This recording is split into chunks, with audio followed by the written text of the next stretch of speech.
Welcome, dear students.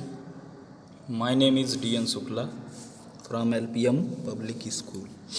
Dear student, today I have taken topic transitive and intransitive verb. Dear student, the verb is divided into two parts: transitive verb and intransitive verb. Okay, so what is transitive verb? When a verb has an object that receives the action of the verb, that is called a transitive verb. So as I give you definition, that when a verb has an object, means the sentence which has object, the verb which has object is called transitive verb. And now what is object? The person or thing that receives the action of the verb is called object. So dear student, it is clear here that a transitive verb has object. There are two types of object: direct object and indirect object. And now I am going to tell you some examples. My mother cut the cake. Dear student, my mother cut the cake. Here in this sentence, the verb is cut and the cake is direct object. So it is clear in this sentence that it has object.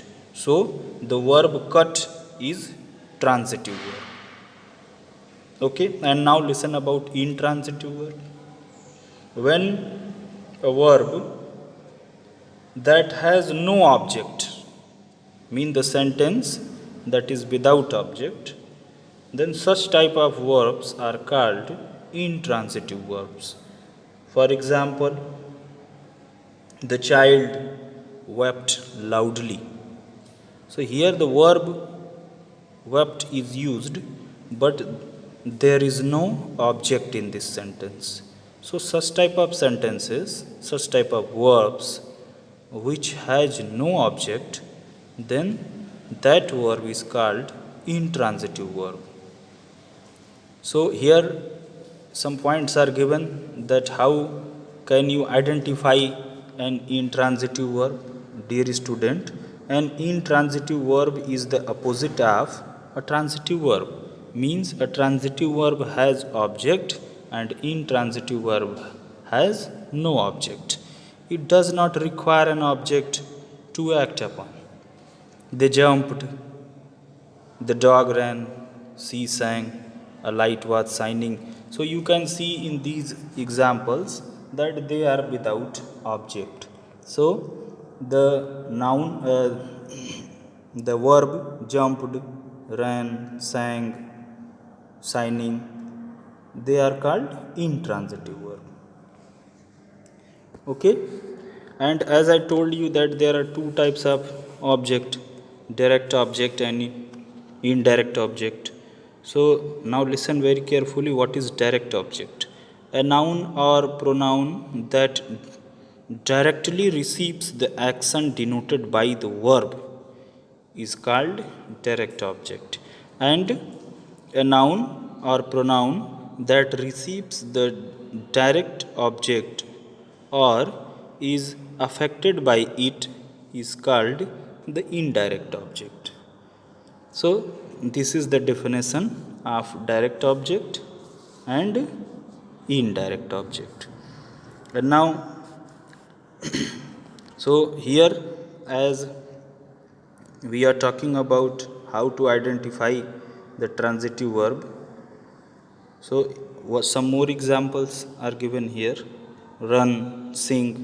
So here only verb is used and it expresses its clear sense. A number of English verbs can only be intransitive. That is why will never make sense paired with an object. Okay. Two examples of intransitive Only verbs are arrive and die. You can't avoid something. You can't arrive something. That you certainly can't die something. It is impossible for an object to follow these verbs. So some verbs are always intransitive. And next point that is given here, that many verbs can be classified as both transitive and intransitive depending on how they are used in a sentence. Mean, if the sentence has object, then they are called transitive, and if the sentence has no object, they are called intransitive. Urged by the others, she sang. She sang the national anthem. Here the word sang in first sentence is intransitive, but in second sentence the object is given the national anthem. So that is why the verb sang is transitive. Okay, so with the help of these examples you can understand. After he cleared up, he left. So here the verb is left, but that is intransitive. And now another sentence is given here. Example, he left the gift on the table. So in this example, you can find object, the gift. He left the gift. So left verb is here transitive.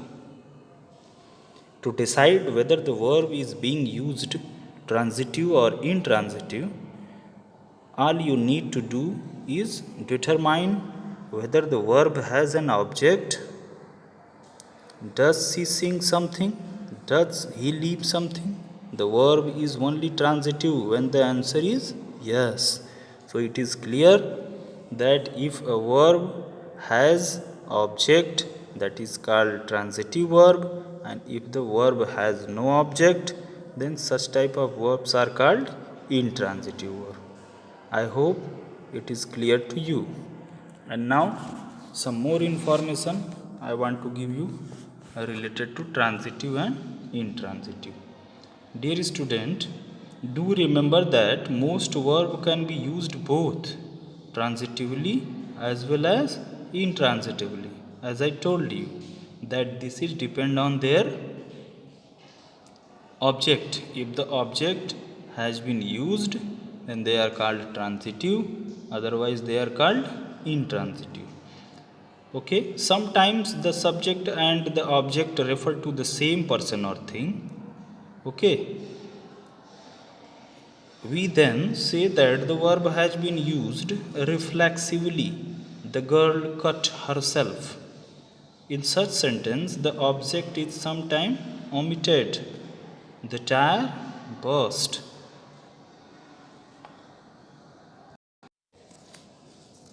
Dear students, listen me attentively.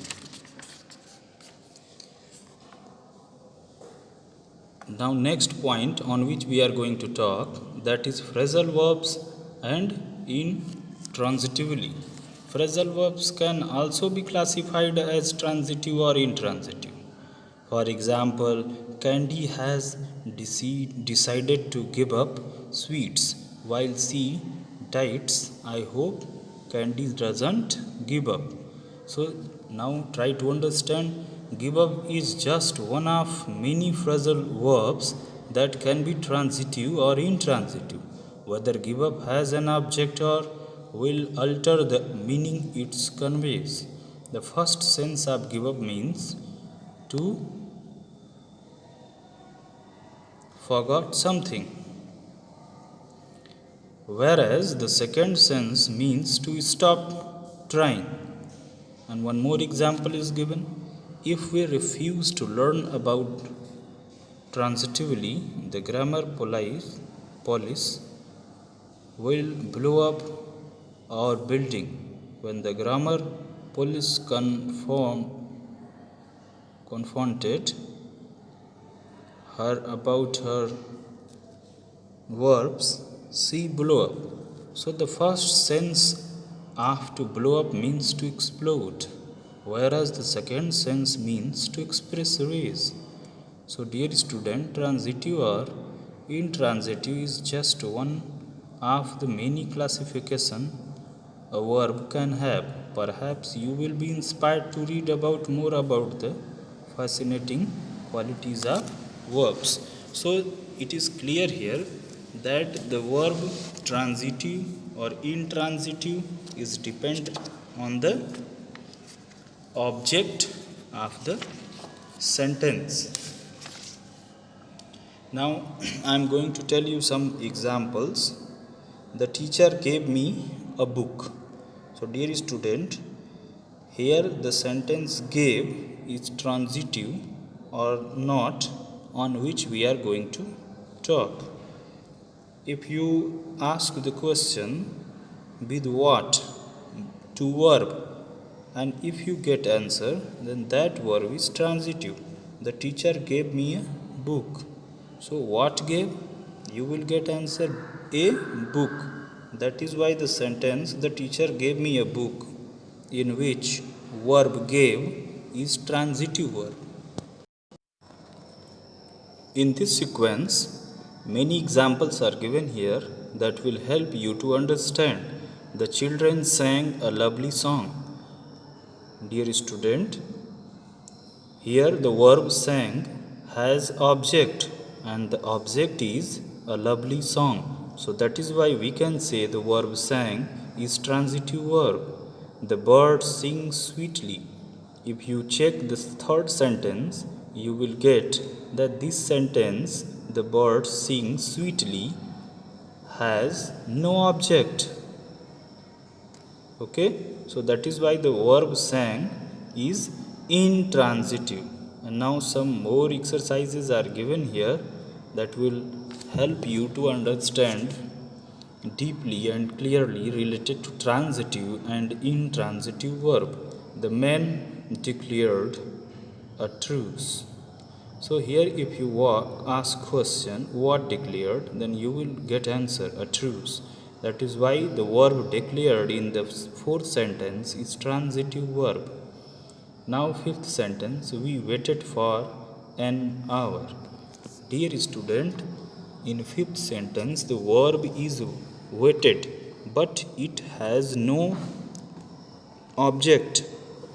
That is why this verb is called intransitive verb.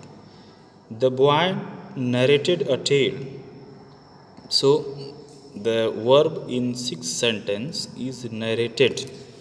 And what narrated? A tale. You are getting answer.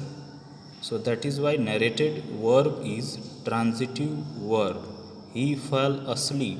The verb asleep has no object. That is why in seventh sentence the verb asleep is intransitive. Now sentence number 8. Can you spare a few minutes? So the verb spare has object a few minutes. So that is why spare verb is transitive verb.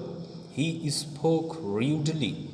In ninth sentence, the verb spoke has no object. That is why it is called intransitive verb. Now tenth sentence, the car halted suddenly. So dear student, here the verb halted has no object. That is why it is intransitive verb. Next sentence number 11. I burnt my hand. So if you ask what burnt, you will get answer my hand. So that is why the sentence number 11, the verb burn has object. So it is called transitive verb. The fire raged through the forest. So the verb raised has no object. That is why the verb raised is intransitive. They laughed at the joke. The verb laughed has no object in sentence number 13. You can see it. So that is why it is called intransitive verb. The storm destroyed the house. So what destroyed? The house. So the verb destroyed has object. So destroyed is transitive verb. The farmer sold me some potatoes. What the farmer sold? What did the farmer sell? So you can get answer potatoes. So the verb sold has object. So it is called transitive verb. I hope that these exercises are very helpful for you to understand about transitive and intransitive verb. Now, one more exercise is given here. Fill in the blanks with appropriate object for the verbs. So the verbs are given here and you have to fill object by yourself. My brother has polished his shoes. I bought a gift for my sister. The boy threw a stone or ball at the window. Frustrated with the official scowl, Ethan kicked the job. The student guessed the answers correctly. Monthly Mordi cleaned the house thoroughly. I corrected the options yesterday. Sagufta cooked dinner for all of us.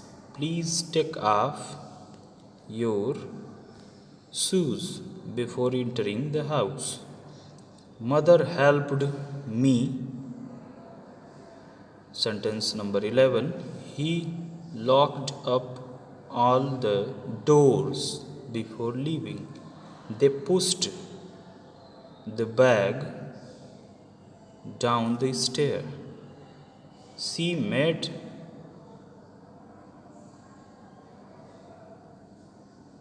breakfast for us. The farmer grows crops in his fields. We saw the aeroplane. We saw the aeroplane land on the runway.